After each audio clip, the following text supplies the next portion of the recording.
Hey guys, it's Dan, your host of Dan's Reviews, and today I am back with another Walking Dead video. This one is going to be my next throwback review for The Walking Dead Season 4. This is going to be for The Walking Dead Season 4, Episode 11. This one is called Claimed. Really awesome episode. Actually, while I'm getting to it, might as well grab the Blu-ray right here. So, The Walking Dead Season 4, Episode 11 review. This is for Claimed. So, this episode right here, personally, is one of my favorites from The Walking Dead Season 4. It's so exciting. Definitely, I would say the last, 10 minutes is probably my favorite. You know, when you get Rick and he is under the deck and you got all that stuff going on. So, fantastic stuff. So, as usual, I'll go through a couple things before we get into the actual review. So, favorite zombie kill of the episode, if I had to go for that. Favorite zombie kill would probably be the one where, Abraham at the beginning of the episode, right? He's killing this lady walker, and it won't, work, and he's stabbing, and it comes right here, and then he's like, can I borrow that for a second? Thanks. And he just squishes. Oh, that was so cool. So that right there at the beginning, seeing Abraham Ford come into the show, him saying, I'm the luckiest guy in the world. So that's pretty cool. So then we get the intro, and then we move on to Carl and Michonne. So I like the scene between them two, and then I like when he says, I'd rather have Judith's formula, So yeah, he kind of just it kind of all comes back to him as he's laughing with Michonne, and the moment's gone really. Every time I see that, I'm like, yeah, the moment, it's over. So anyway, that's pretty cool stuff right there. So then them two go out on a run. Rick stays back.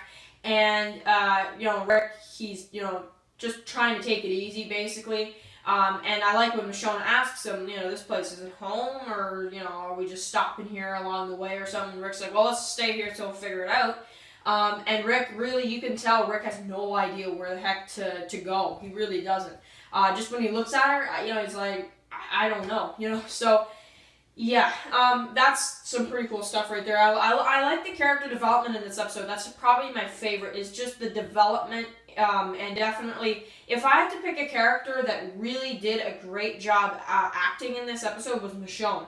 Her explaining what that she had a 3-year-old son and everything like that, she did a fantastic job in this episode. I really like what Denai Guerrera did in this episode. She did a really great job. So, we move on.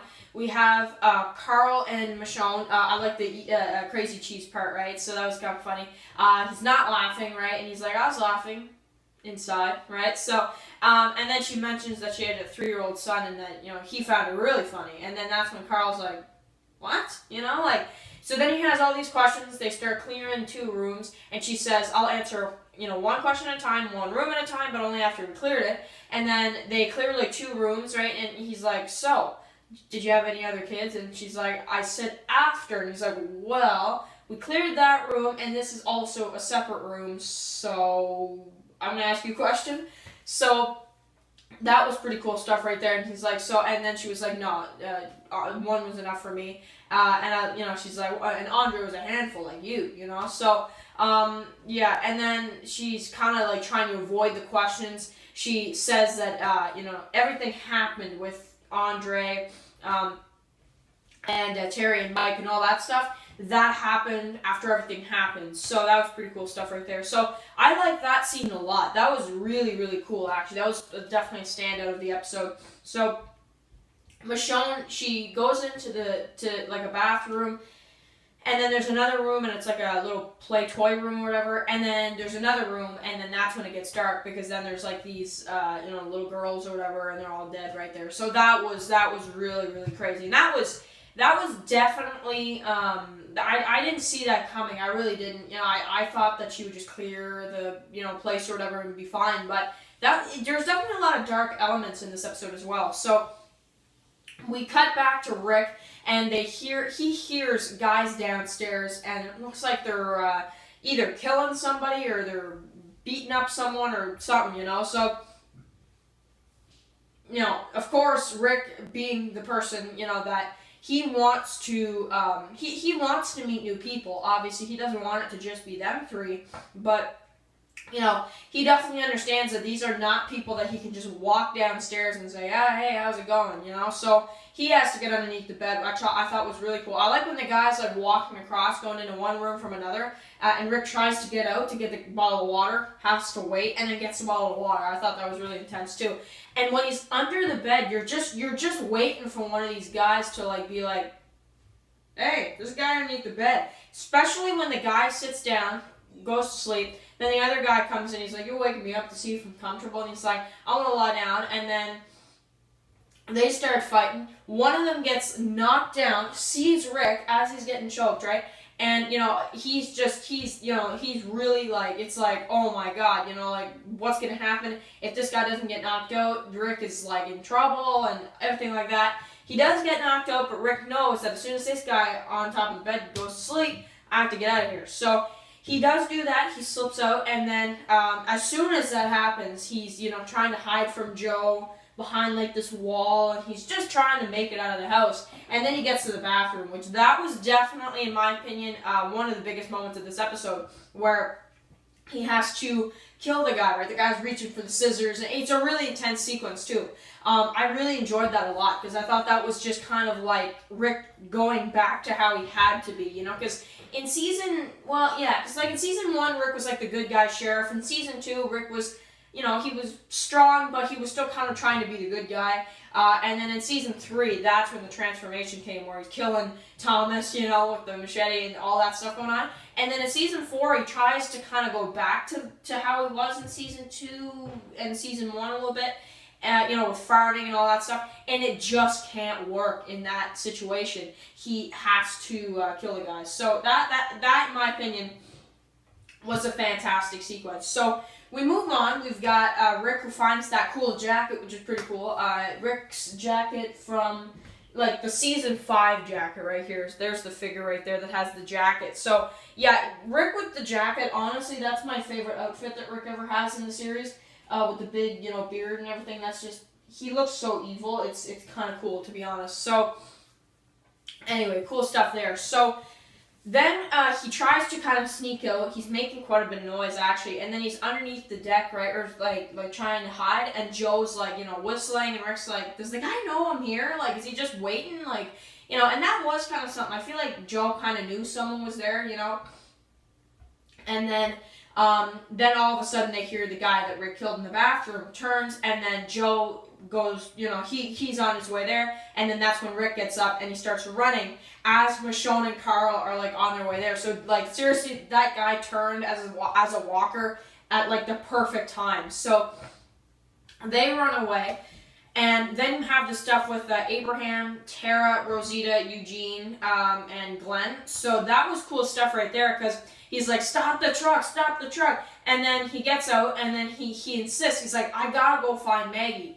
And Abraham just doesn't want him to go. So he actually ends up punching Abraham. He's like, he's alive, I'm gonna find her. Them two get in a fight. You don't just punch, like, a big guy like Abraham and expect to just walk away, Seriously.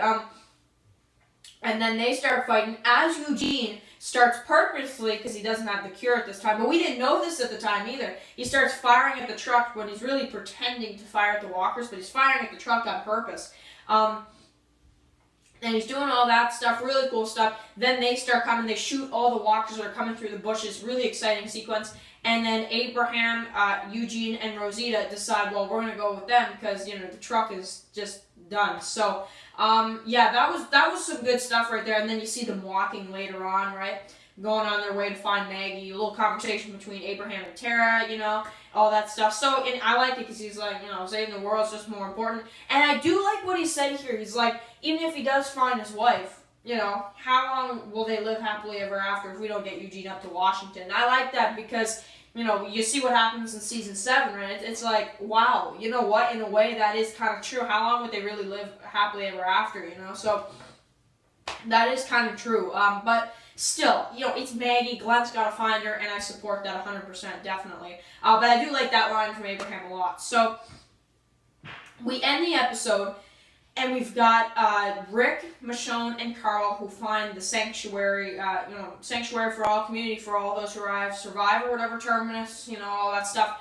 I like that when Rick's like, let's go, you know, because we got nowhere else to go. Let's go see what this is. Even if it's a trap, let's go find out, because, you know, it's better to be in a trap and get out than just walk around and do nothing, really, you know, like, that's definitely, I see where they're going with that, and I like that a lot. That's actually my favorite scene, believe it or not, that ending right there, and you see them walking away as the sunset is all up and everything, and that's it. So, only thing, you know, if there's only one thing that bothers me from the second half of season 4 is that after Claimed, Still, Alone, and The Grove, and most of US, or us as well, we don't see Rick, Michonne, and Carl until basically the finale. We see a quick scene of them with the candy bar scene. It lasts like 1 second.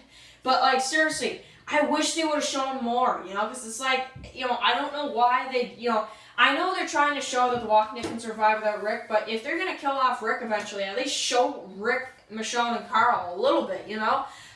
Because I wasn't a fan of that, to be honest. But anyway, still really awesome episode. I'm going to give this episode a 9.8, to be honest. Yeah, I know that's a high rating, but this was a great episode. I thought everything was amazing. Only one problem with the episode. I felt like it was a little bit, like, you know, when you're seeing all these scenes with Rick and you're seeing all this stuff, would the guys not see you under the bed? You know, because the bed seemed like the under part of the bed seemed pretty, like, high up. Like, you know, I'm surprised the guys didn't see him, you know. Also, I'm surprised, you know, there were certain points of time where I'm like, maybe that's not entirely realistic, but the majority of the episode was realistic. There was just a couple parts, you know, if you know what I mean, that was like, alright, would that naturally happen exactly flawless like that? You know, probably not. Would the guy turn in the bathroom that fast? You know, that's another question. So there's a lot of questions when it comes to that. So, yeah, that's definitely something. You know, you look at the Milton situation. It took him at least, like, after he died, it took probably at least a half an hour, maybe an hour before he actually turned. The guy just got killed by Rick, like, literally 5 minutes ago, and he's already turning. So I thought that was a little weird. It's inconsistent from what we saw before with Milton and, you know, a couple other things like that. But still, I liked it, and it was a really great episode. So, next episode is Still, so I will have my review up for that either later on today or tomorrow. Hopefully you guys have enjoyed my vinyl reviews, and we're like literally 1 week away from The Walking Dead Season 8 returning. I'm so excited for it. I'm going to try to finish up these Season 4 reviews, and then what I'll do is in the summer, I'll review Season 5 and 6 that I haven't reviewed yet, which is like 2 best seasons. So, anyway, cool stuff right there. Thank you guys for watching this video, and I will catch you guys in the next one. Peace.